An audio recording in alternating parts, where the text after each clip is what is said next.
Bismillahirrahmanirrahim. Assalamualaikum warahmatullahi wabarakatuh. Waalaikumsalam warahmatullahi wabarakatuh.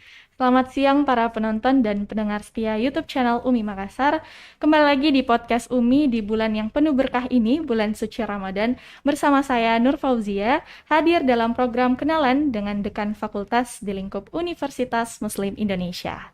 Tapi sebelum mulai podcast hari ini, jangan lupa untuk like, komen, dan subscribe akun YouTube channel Umi Makassar, dan jangan juga lupa nyalakan lonceng notifikasi untuk mendapatkan informasi terupdate dari Universitas Muslim Indonesia. Nah, informasi juga buat penonton dan pendengar, Umi telah membuka pendaftaran mahasiswa baru sejak tanggal 1 Maret sampai 9 Juli 2021. Jangan lupa daftar di laman web www.admisi.umi.ac.id. Nah, di podcast kali ini kita akan ngobrol-ngobrol mengenai fakultas yang ada di Universitas Muslim Indonesia, yaitu Fakultas Perikanan dan Ilmu Kelautan. Dan alhamdulillah sudah bergabung bersama kami saat ini Bapak Dekan Fakultas Perikanan dan Ilmu Kelautan, Dr. Insinyur Asbar MSI. Kita sapa dulu ya. Assalamualaikum Pak. Waalaikumsalam warahmatullahi wabarakatuh. Bagaimana kabar tak Pak? Alhamdulillah sehat walafiat. Mudah-mudahan kita semua dalam menjalankan ibadah puasa selalu sehat walafiat. Mudah-mudahan kita meraih predikat la'allakum tattaqun. Amin, Amin, ya rabbal amin. alamin. Nah, teman-teman penonton dan pendengar setia YouTube channel Umi Makassar, kurang lebih 20 menit ke depan, saya dan Pak Dekan akan ngobrol-ngobrol mengenai fakultas yang beliau pimpin, Ya, dan mungkin ada beberapa pertanyaan yang adik-adik ingin ketahui mengenai fakultas yang beliau pimpin. Nah, kita langsung saja ya. Mungkin bisa diceritakan Pak Dekan, kapan sih berdirinya atau seperti apa Fakultas Perikanan dan Ilmu Kelautan tersebut? baik. Terima kasih banyak, Dek Nur. Nur Fauzia. Nur Fauzia. Baik, saya kira kita alhamdulillah semua sehat walafiat. Tadi minta dijelaskan sejak kapan berdiri. Iya. Jadi Fakultas Perikanan dan Ilmu Kelautan itu awalnya itu berdiri pada tanggal 19 Juni 1987. Jadi sudah umurnya sekarang kurang lebih 34 tahun. Ya, 34 tahun. Dan pada saat berdiri itu baru namanya Fakultas Perikanan, dan pada saat berdiri itu dua program studi. Pertama adalah program studi budidaya perairan yang mengurusi tentang bagaimana membudidayakan udang, ikan, lobster dan seterusnya, ya. Kemudian yang kedua adalah program studi pemanfaatan sumber daya perikanan yang disingkat dengan PSP, itu yang mendalami tentang bagaimana tentang teknologi penangkapan ikan dan processing penangkapan ikan. Itu awalnya pada tahun 1987. Kemudian setelah berdiri Departemen Kelautan atau Kementerian Kelautan Perikanan pada tahun 2000, maka kita menangkap peluang itu dengan membuka satu jurusan, yaitu jurusan Ilmu Kelautan, tepatnya pada tanggal 16 Oktober tahun 2000. Jadi sudah 20 tahun 21. yang lalu, ya. Iya, Pak. Jadi Insya Allah. itu kita tangkap peluang itu, maka sekarang pada tahun 2000 itu dirubah nama dari Fakultas Perikanan menjadi Fakultas Perikanan dan Ilmu Kelautan. Begitu Insya deh, Allah. Nur Fauzia, Nur Pak. Fauzia, ya. Iya, Ah, ah. baik. Jadi begitu ya teman-teman. Jadi Iya. Fakultas Perikanan ini sudah berdiri sejak 43. 43 tahun yang lalu. Ya, 34 tahun. 34 ya, maaf. Iya, iya. Nah, selanjutnya nih Pak, berapa sih program studi yang dibina saat ini oleh Fakultas Perikanan dan Ilmu Kelautan, dan bagaimana dengan akreditasnya Pak? Baik, ya. Ini menarik ini. Jadi alhamdulillah untuk program studi S1 saat ini Fakultas Perikanan dan Ilmu Kelautan membina 3 program studi. Yaitu yang pertama adalah program studi budidaya perairan dan terakreditasi A, ya, terakreditasi A, dan masanya itu sampai tahun terakreditasi pada tahun 2007 2000. ya 2007. Kemudian yang kedua adalah program studi pemanfaatan sumber daya perikanan atau PSP, juga terakreditasi A, itu terakreditasi Januari 2008. Jadi beda satu tahun. Iya.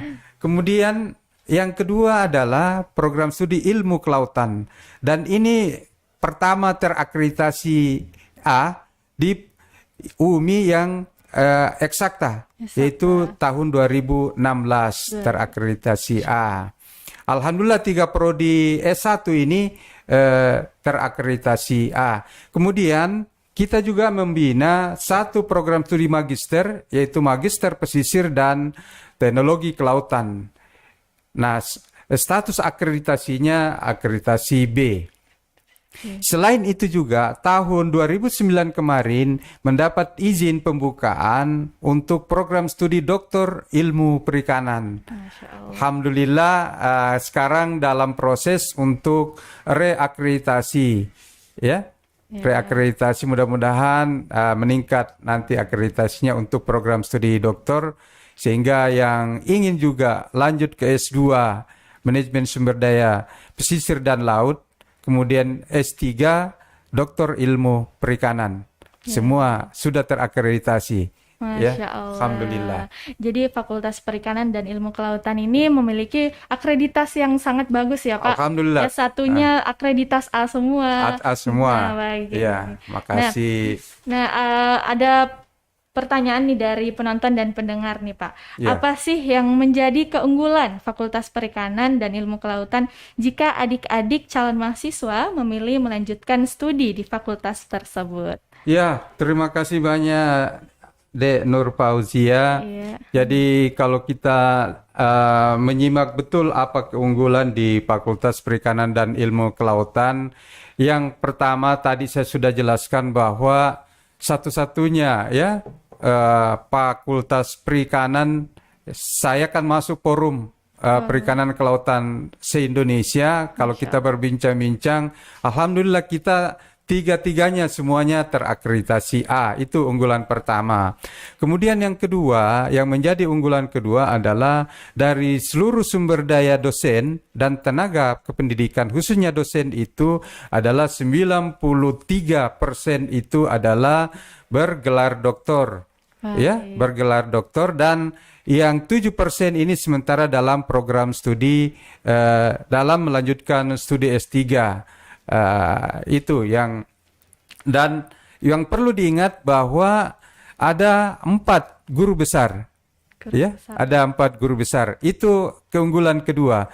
Kemudian keunggulan yang ketiga, setelah kami mendata, ternyata dari SPP paling rendah, paling murah dari seluruh Fakultas Perikanan dan Ilmu Kelautan yang ada di Makassar, Sulawesi Selatan. Coba bayangkan, Dek, per semester hanya 1.750.000. Kemudian saya tadi mencoba untuk mengkali-kali, membagi-bagi, per bulannya itu tidak sampai 300, hanya 291.666 rupiah. Lebih murah dibanding dengan uang sekolah anak SD. Apalagi kalau dibanding dengan TK. Iya. Hanya 300, dan ini dapat diansur, ya, dapat diansur sesuai dengan kemampuan. Nah, itu yang keunggulan ketiga. Kemudian keunggulan yang keempat adalah dari peluang kerja, ya. Jadi setelah kita melakukan thesis study kemarin, ternyata ada sekitar 60-65% itu alumni Fakultas Perikanan dan Ilmu Kelautan itu bekerja di bidang perikanan dan kelautan, khususnya di dinas-dinas terkait. Kemudian selain itu juga yang paling ini adalah berwirausaha terkait dengan mulai dari pembibitan yang disebut sekarang dengan backyard, usaha kecil-kecilan dari pembenihan udang, kemudian juga dari segi budidaya udang sendiri, kemudian usaha ekspor impor udang, ya, ikan. Ini sudah banyak sekali alumni kita yang bergerak di situ. Selain itu ada kira-kira 6% itu yang menjadi tenaga edukasi, ya, jadi dosen. Bahkan sudah ada beberapa yang jadi doktor, ada yang sudah jadi profesor di Unhalo, Prof. Ma'ruf Kasim. Kemudian ada beberapa yang menjabat di Hairun Ternate, ya, dan beberapa yang sudah jadi pejabat, khusus di dosen di perguruan tinggi negeri maupun perguruan tinggi swasta. Kemudian yang lain itu adalah berusaha di bidang-bidang usaha yang lain. Jadi kalau dikatakan apakah alumni semua terserap, alhamdulillah, yang penting mau berusaha sesuai dengan kompetensi yang dimiliki. Itu keunggulan yang keempat. Kemudian keunggulan yang kelima, ya, saya mengidentifikasi peluang-peluang beasiswa kurang lebih ada 13. Masya Allah. Ya, ada 13 peluang beasiswa termasuk PPA, kemudian bidik misi, kemudian beasiswa BUMN dari PLN, BNI, BI, kemudian juga dari peluang mitra, khususnya sekarang itu mitra-mitra yang terkait dengan pengembangan usaha seperti Kormap. Itu Kormap adalah bantuan Bank Dunia dari Coral Reef Rehabilitation, jadi rehabilitasi terumbu karang. Itu juga memberikan bantuan tapi khusus untuk anak-anak nelayan. Ya, kemudian ada juga khusus dari Kementerian Kelautan Perikanan untuk beasiswa terkait dengan anak-anak nelayan yang berprestasi tapi tidak mampu, itu diberikan bantuan sampai selesai itu. Kemudian yang terakhir itu ada bantuan UKT, ya, UKT itu uang tunai yang mandiri, ya, yang bantuan itu. Ini ada dapat 30 orang. Masya Allah. Ya, ada dapat 30 orang. Kemudian beasiswa kartu pintar juga ada sekitar 15 kita dapat mahasiswa kita. Jadi saya catat tadi itu kurang lebih ada 13 peluang untuk beasiswa. Selain itu juga kita memiliki fasilitas gedung tersendiri, kemudian semua difasilitasi oleh wifi, kemudian semua ber-AC, kemudian dilengkapi dengan laboratorium yang cukup, memiliki alat-alat yang sangat lengkap dan modern. Alhamdulillah kita sekarang juga sudah memiliki drone untuk mengidentifikasi potensi-potensi sumber daya perikanan. Kemudian selain itu juga ada kita terkait dengan analisis pemetaan sumber daya. Selain itu juga kita punya laboratorium rekayasa biota dan lingkungan, itu yang terkait dengan bagaimana merekayasa tentang budidaya, teknologi budidaya perikanan. Kemudian yang lebih penting lagi bahwa kita punya diving club. Masya Allah, Ya, diving club. Kemudian itu ada sudah bisa bukan diving club, school diving, iya. ya. Jadi itu sudah bisa melakukan sertifikasi tentang diving, dan ini bisa menghasilkan terkait dengan menghasilkan sertifikat tentang pemandu wisata, kemudian riset scientific, ya, riset scientific. Selain itu juga terkait dengan diving tentang rekreasi dan seterusnya. Itu kira-kira ada kurang lebih 7 keunggulan Keunggulan. yang dimiliki oleh Fakultas Perikanan. Fakultas Perikanan dan Ilmu Baik, Kelautan. Masya Allah, luar biasa sekali ya keunggulan ya Iya. dari Fakultas Perikanan dan Ilmu Kelautan ini. Mulai dari sumber daya manusianya yang bergelar doktor, Iya. guru besar, SPP-nya murah, dan Iya. beasiswanya yang didapat banyak sekali ya Pak, Iya, lumayan Masya Allah. alhamdulillah. Fasilitasnya juga sangat memadai. Iya. Nah, yang terakhir nih Pak, bagaimana sih proses perkuliahan yang berjalan khususnya di Fakultas Perikanan dan Ilmu Kelautan UMI di tengah pandemi seperti saat ini? Baik, ini menarik memang. Jadi walaupun kita dalam pandemi COVID-19 kurang lebih ini sudah hampir 2 tahun ya, Iya Pak, hampir 2 tahun, 1 tahun lebih ya, 1 tahun lebih Pak. 1 tahun lebih. Alhamdulillah, saya kira ini juga dengan pandemi COVID ini justru mendapatkan inovasi baru bagi proses pembelajaran yang kita lakukan. Jadi setelah saya evaluasi justru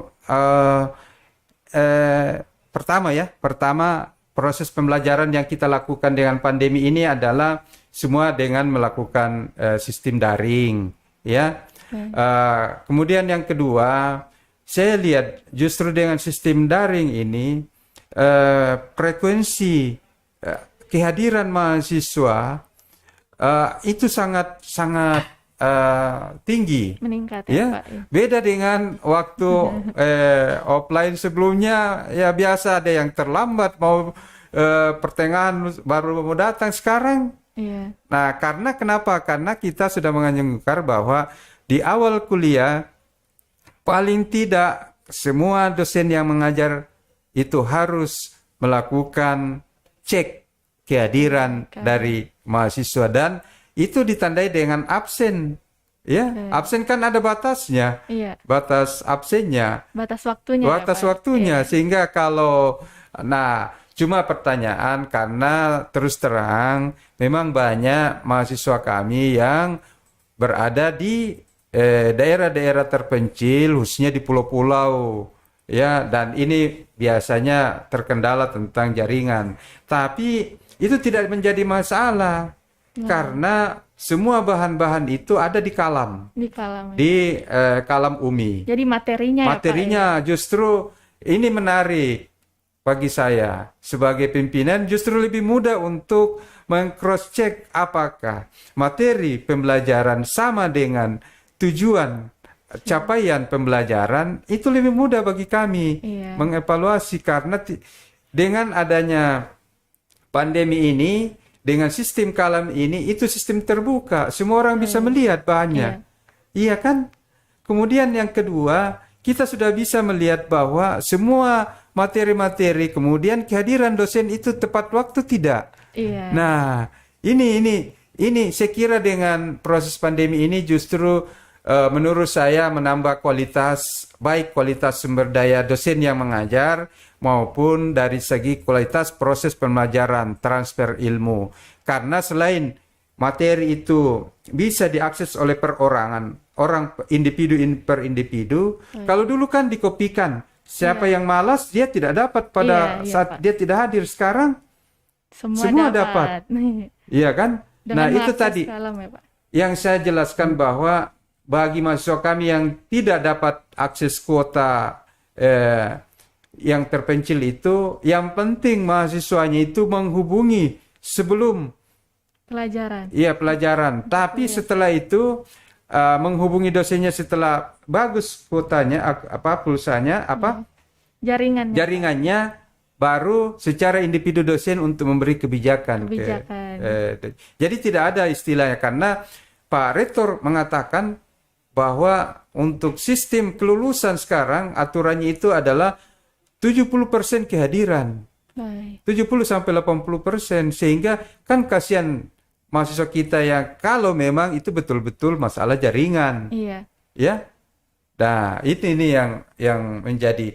Kemudian karena ini eksakta, bagaimana dengan mata pelajaran yang harus membutuhkan praktikum? Ya, nah, ini yang menarik. Jadi makanya dosen-dosen itu bagi praktikum yang tidak bisa dijelaskan melalui daring, maka kita buatkan model-model praktikum melalui YouTube. Kemudian yang kedua, kalau itu sistem percobaan dan harus dipraktekkan oleh mahasiswa, maka mahasiswa mengambil preparat ikan, kemudian mengamati anatominya, kemudian tapi ini divideokan, kemudian Pak. dikirimkan ke asistennya, asisten lab ya Pak. asisten laboratoriumnya, kemudian ke koordinator laboratorium. Jadi tidak ada sekira yang tersisa, kecuali memang ada bahan praktikum yang memang tidak bisa dilakukan melalui video lewat YouTube, kemudian melalui praktikum tersendiri, kita tinggal berikan panduan teknisnya. Maka ini kami sepakat di Forum Dekan seluruh Indonesia bahwa kalau ada materi kuliah atau praktikum yang harus tidak dilakukan, maka secara ini teori tetap lulus, ya, materi kuliah tetap lulus, tapi untuk praktikumnya akan dilakukan setelah offline nantinya. Begitu sistemnya. Masya Allah nih teman-teman. Jadi Fakultas Perikanan dan Ilmu Kelautan ini meskipun di tengah pandemi seperti saat ini pembelajarannya tetap berjalan ya Pak. Alhamdulillah. Baik itu laboratoriumnya, praktikum, dan pembelajarannya itu meningkatkan kedisiplinan baik dari dosen maupun mahasiswanya juga ya Pak. Jadi kehadirannya meningkat selama proses daring ini. Baik, terima kasih penonton dan pendengar setia atas waktunya menonton podcast Umi hari ini. Sangat luar biasa ya Pak ngobrol-ngobrol kita hari ini. Namun karena waktu yang membatasi, sebelum kita tutup, kita persilahkan Pak Dekan untuk memberikan closing statement, baik berupa harapan atau ajakan untuk adik-adik calon mahasiswa baru, khususnya di Fakultas Perikanan dan Ilmu Kelautan. Silahkan Pak. Baik, terima kasih banyak Dinda Nur Fauzia. Saya Dekan Fakultas Perikanan dan Ilmu Kelautan Universitas Muslim Indonesia, Dr. Insinyur Asbar MSc, mengajak kepada Ananda semua, baik yang lulusan SMA, SMK, kemudian yang sederajat, saya mengajak semua, baik IPA maupun IPS, ya, baik IPA maupun IPS, saya mengajak Ananda semua untuk mari bergabung ke Fakultas Perikanan dan Ilmu Kelautan UMI yang telah membina tadi 3 program studi yang semua terakreditasi unggul A. Dan alhamdulillah nanti ini kita akan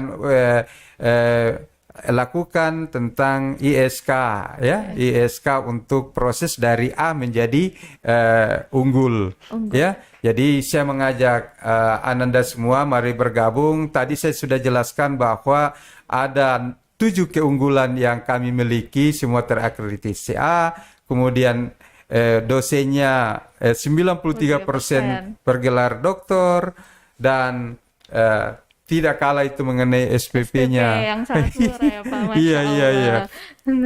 Ya, jadi saya berharap mari bergabung di Fakultas Perikanan dan Ilmu Kelautan UMI. Ya, baik S1, S2 dan S3. Ya. Baik. Saya kira itu. Makasih banyak Dinda Nur Fauzia. Mudah-mudahan kita semuanya, dan saya mendoakan kepada Ananda semua yang baru lulus, ya, supaya dalam keadaan sehat walafiat, diberikan rezeki yang berlimpah, mudah-mudahan bisa melanjutkan kuliah ke jenjang yang lebih tinggi. Jangan lupa pilih Universitas Muslim Indonesia, karena UMI selain konsen tentang pendidikan juga tentang dakwah, agama, ya, Pak. dakwah. Masya Allah, luar biasa sekali ngobrol-ngobrol kita mengenai Fakultas Perikanan dan Ilmu Kelautan. Terima kasih penonton dan pendengar setia YouTube channel UMI Makassar, dan terima kasih juga Pak Ya, sama-sama. waktunya hari ini, meluangkan waktunya. Baik, sangat menarik ya bincang-bincangnya. Nah, saya sampaikan kembali bahwa UMI telah membuka pendaftaran mahasiswa baru sejak tanggal 1 Maret sampai 9 Juli 2021. Pilih Ya. Ki UMI nah, karena UMI adalah pilihan terbaik. UMI PTS pertama di luar Pulau Jawa terakreditasi institusi unggul dengan nilai A oleh Badan Akreditas Nasional Perguruan Tinggi dan memiliki 58 prodi. Nah, di tahun 2020 UMI menempati ranking ke-64 dari 2.100 perguruan tinggi seluruh Indonesia berdasarkan Kemenristek Dikti. Di tahun 2021, UMI PTS urutan ke-79 dari perguruan tinggi se-Indonesia versi Webometrik. Nah, terupdate lagi nih, Februari di 2021, UMI masuk pada kategori 100 kampus Islam terbaik di dunia. Masya Allah. Nah, Alhamdulillah. adik-adik yang ingin melanjutkan studi untuk meraih cita-cita yang gemilang, ayo, UMI adalah pilihan yang tepat. Kami tunggu kehadirannya bergabung menjadi keluarga besar Universitas Muslim Indonesia, dan nantikan pula podcast selanjutnya dengan menghadirkan dekan dan kaprodi dalam lingkup UMI. Jangan lupa untuk selalu update informasi mengenai Universitas Muslim Indonesia di laman web umi.ac.id dan sosial media Instagram umi.ac.id, Facebook UMI Makassar, dan Twitter @umiacid. Selamat menunaikan ibadah puasa. Saya Nur Fauzia pamit. Wassalamualaikum warahmatullahi wabarakatuh. Waalaikumsalam warahmatullahi wabarakatuh.